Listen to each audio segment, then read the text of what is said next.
The sun had barely risen over Ajegunle, but Mama Ebo's store was already alive with activity. The usual crowd of schoolchildren, bricklayers, taxi drivers, and tired mothers lined up in front of the wooden kiosk that had stood at the corner of Ayabashiru Street for over 20 years.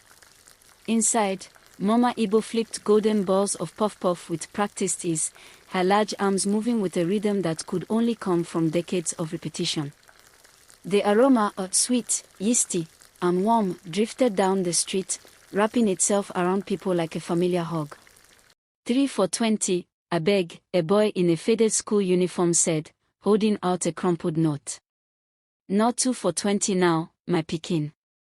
Everything don't cost. Go bring extra 10 naira, she said gently, even as she handed him the puff-puff. He smiled shyly and ran off, and she shook her head, smiling too. Everyone in the neighborhood knew Mama Ebo. Some called her the puff-puff queen of Ajegunle. But today, she was quieter than usual. Her eyes lingered too long on the puff-puff as it sizzled. She barely responded to greetings. By noon, the line had dwindled. The regulars were starting to notice. Mama, you dey okay so? You never shout at us today, one of the bricklayers teased. She chuckled, but it didn't reach her eyes. When the last tray was almost empty, she looked up and said, make una hear me now, today not my last day for this puff-puff business. The silence was instant.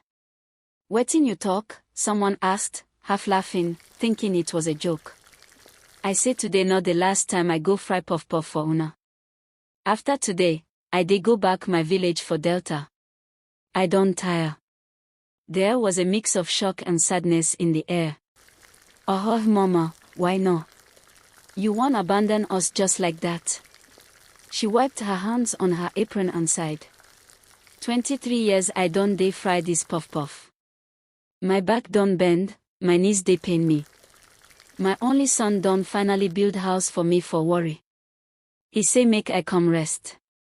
I go miss una, but I don't try.